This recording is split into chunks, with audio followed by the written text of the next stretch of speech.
Estava assistindo atentamente a apresentação do colega Wilson Braga Neto. Na parte final, no slide das questões transversais, está o meio ambiente. Mas eu acho que o que eu vou dizer aqui sobre o meio ambiente se aplica a diversas outras matérias. Nós temos a possibilidade, nesse momento que a atenção da imprensa está voltada quase que exclusivamente para o Covid, e daqui a pouco para a Amazônia. O general Mourão tem feito os trabalhos preparatórios para que a gente possa entrar nesse assunto da Amazônia um pouco mais calçado, mas não é isso que eu quero falar.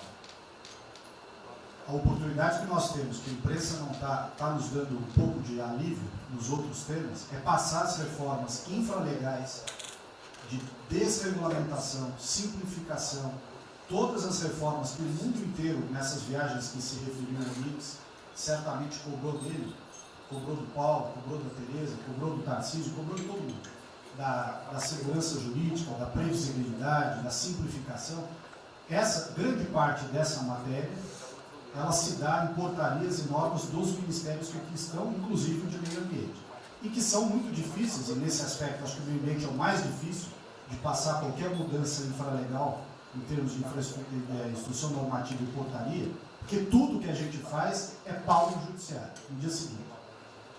Então, para isso precisa ter um esforço nosso aqui, enquanto estamos nesse momento de tranquilidade, no aspecto de cobertura de imprensa, porque só fala de Covid, e ir passando a boiada, e mudando todo o regramento, e simplificando normas, de IFAM, de Ministério da Agricultura, de Ministério do Meio Ambiente, de Ministério disso, de Ministério daquilo. Agora é a hora de unir esforços para dar de baseada a simplificação regulatória que nós precisamos, em todos os aspectos. E deixar a AGU, o André não está aí, né?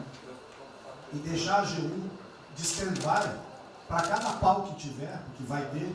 Essa semana mesmo nós assinamos uma medida a pedido do Ministério da Agricultura, que foi a simplificação da lei da Mata Atlântica para usar o Código Florestal. Hoje já está nos jornais dizendo que vão entrar com ações judiciais e ação civil pública no Brasil inteiro contra a medida.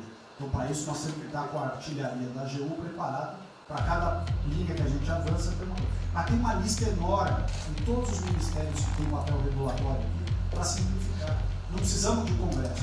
E coisa que precisa de Congresso também, nesse fuso equitário, nós não vamos conseguir aprovar.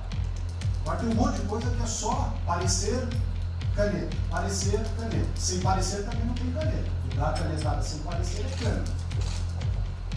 Então, isso aí vale muito a pena.